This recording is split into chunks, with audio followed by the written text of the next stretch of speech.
Hi friends, welcome to Education Niketan. This is the second day of our current affairs series where we discuss the important news of the day.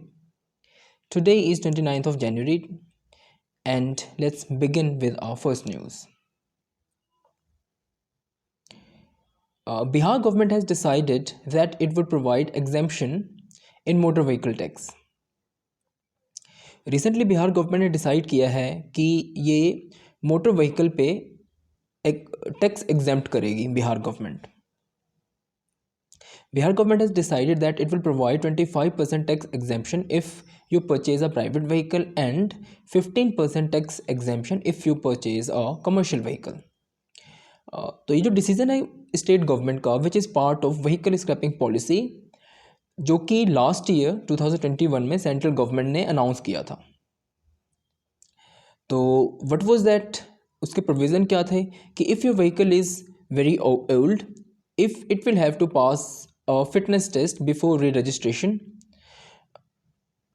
ठीक है, and if commercial vehicle is older than 15 years its registration will be cancelled, and if the private vehicle is 20 years old its registration will be cancelled. Fine. तो Bihar government ने इस ही vehicle scrapping policy के तहत ये decision लिया है जहां पे बिहार गवर्नमेंट टैक्स में एग्जेम्पशन देगी if you purchase a vehicle. All right.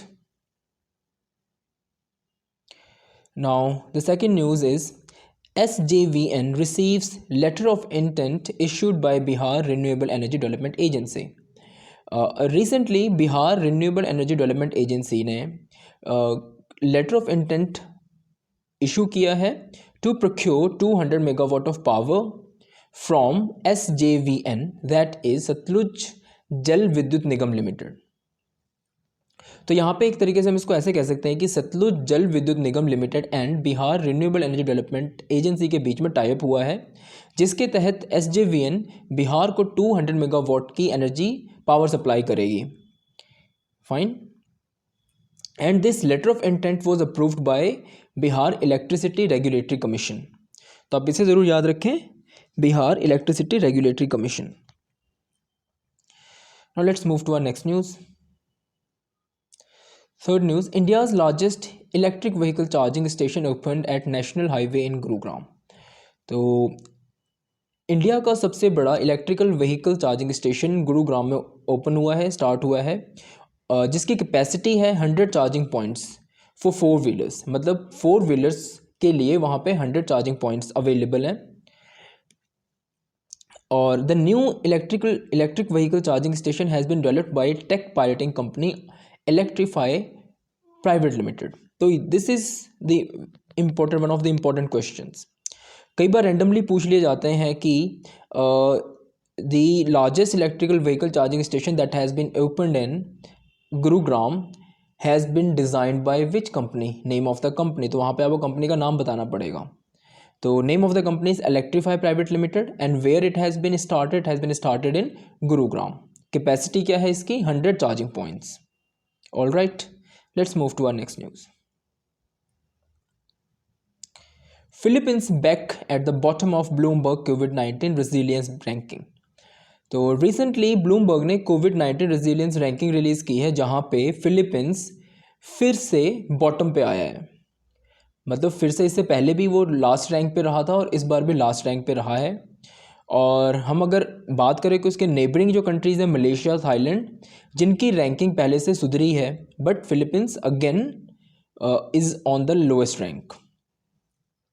Let's discuss some of the static facts related to Philippines. Capital of Philippines is Manila, currency is Philippine peso and president is Rodrigo Duterte. तो आप ये static facts याद रख लें.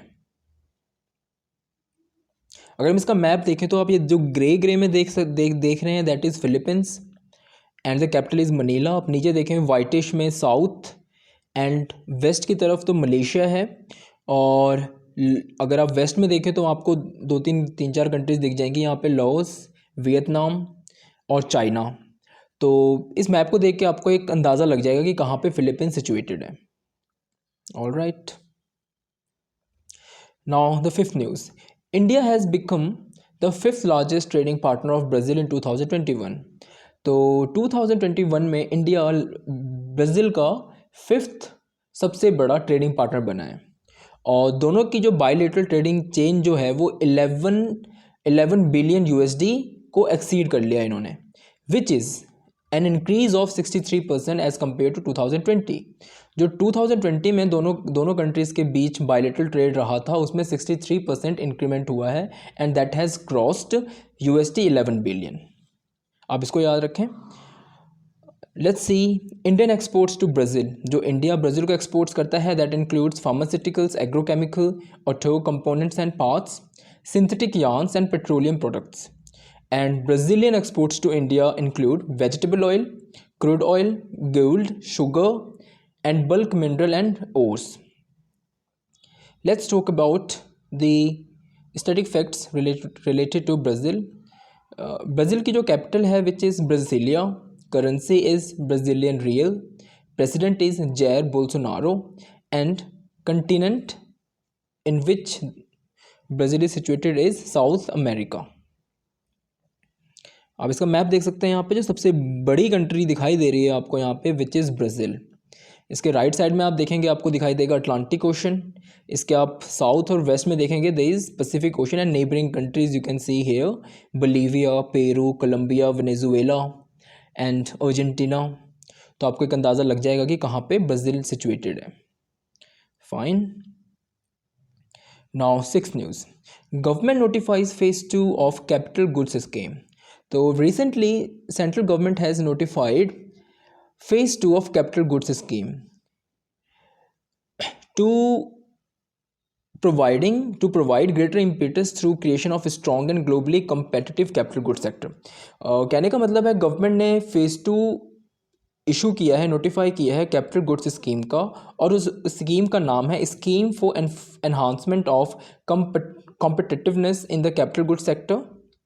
ठीक है, तो ये स्कीम का नाम आप ज़रूर याद रखें। Name of the scheme is scheme for enhancement of competitiveness in the capital goods sector. इसका फेज़ 2 लॉन्च किया है to expand and enlarge the impact created by phase 1। जो फेज़ 1 स्कीम ये लॉन्च हुई थी उसका जो इम्पैक्ट था उसको एनलार्ज करने के लिए this has been notified by government. And what is the financial outlay? Financial outlay is ₹1207। ठीक है, and it has been notified by which ministry? Ministry of heavy industry. And who is the minister of heavy industry? Doctor Mahendra Nath Pande. Fine, let's move to our next news. तो next news है Odisha open 2022 begins at Jawaharlal Nehru indoor stadium in Cuttack. तो recently Odisha badminton open start हुआ कहाँ पे? कटक में, and name of the stadium is Jawaharlal Nehru indoor stadium. It is the first edition of Odisha open. ये Odisha open का पहला एडिशन है which was organised by badminton association of India. किसने ऑर्गेनाइज किया है इसे? बैडमिंटन एसोसिएशन ऑफ इंडिया ने। Around 300 shuttlers from 18 countries will participate in the tournament. इस टूर्नामेंट में around 300 players participate करेंगे. Fine. Let's see the static facts related to BAI, Badminton Association of India. It was founded in 1934. Headquarters are situated in New Delhi, and the current president is Himant Biswa Sarma. About Odisha, Chief Minister of Odisha is Naveen Patnaik. Governor is Ganeshi Lal.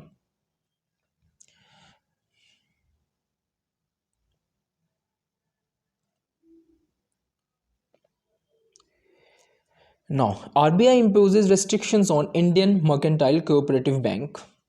तो recently RBI ने restrictions लगाए हैं Indian mercantile cooperative bank पे, and also it has included a cap of 1 lakh on विदड्रॉल्स।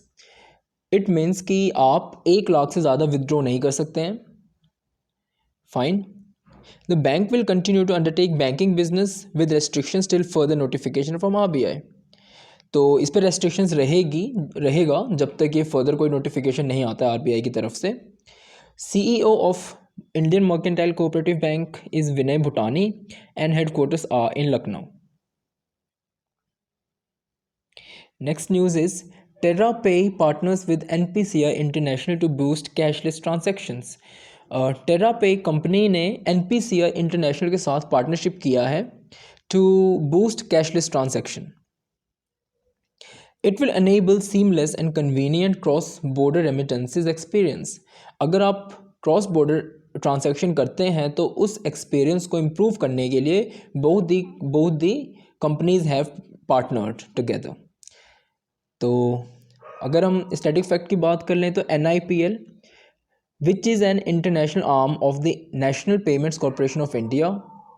CEO of NIPL is Ritesh Shukla. About TerraPay. Headquarters are in Netherlands and CEO of TerraPay is Amber Sur. Now, this is one of the most important news. V. Ananth Nageshwaran appointed as India's Chief Economic Advisor. तो recently India के chief economic advisor appoint हुए हैं and name of the person is doctor Venkat Raman Anantha Nageswaran and इन्होंने ये जो appoint हुए हैं किसके बाद अपॉइंट हुए हैं कृष्णमूर्ति सुब्रमण्यम के बाद जो कि प्रीवियसली चीफ इकोनॉमिक एडवाइज़र थे इंडिया के. Dr. Nageshwaran has worked as a writer, author, teacher and consultant. He has taught at several business schools and institute of management in India and in Singapore and has authored many books. ठीक है, ये इनके बारे में यहाँ पे every year the chief economic advisor presents the economic survey. तो हर साल जो चीफ इकोनॉमिक एडवाइज़र है वो इकोनॉमिक सर्वे को प्रेजेंट करता है और जो इकोनॉमिक सर्वे कब प्रेजेंट होता है बिफोर बजट और बजट कब प्रेजेंट होता है that is on 1st of February every year and this economic survey which is presented by chief economic advisor is presented in parliament by our finance minister. तो ये याद रखना ज़रूरी है कि चीफ इकोनॉमिक एडवाइज़र हर साल इकोनॉमिक सर्वे को present करते हैं और उस इकोनॉमिक सर्वे को प्रेजेंट करते हैं इंडिया के जो फाइनेंस मिनिस्टर हैं वो पार्लियामेंट में before budget. Fine. Friendship hospital in Bangladesh wins the RIBA international prize 2021. Bangladesh का एक हॉस्पिटल है which is name of the hospital is friendship hospital ने रिबा इंटरनेशनल प्राइज़ को जीता है. What is the full form of RIBA? Royal institute of British architects. The Royal Institute of British Architects International Prize is awarded every 2 years. ये जो award है ये हर 2 साल में दिया जाता है to a building that exemplifies design excellence and architectural ambition and delivers meaningful social impact. ठीक है, तो आप याद रखें कि किसको मिला है friendship hospital which is in Bangladesh, उसे ये अवार्ड मिला है RIBA international prize award. What is the full form of RIBA? Royal institute of British architects for 2021 के लिए मिला है, ये याद रखें आप. थोड़े स्टैटिक फैक्ट अगर देख लें तो about RIBA international, president of RIBA international Simon Allford, headquarters are in London. Fine. So this was the end. I hope you like the video. Please comment. Thank you.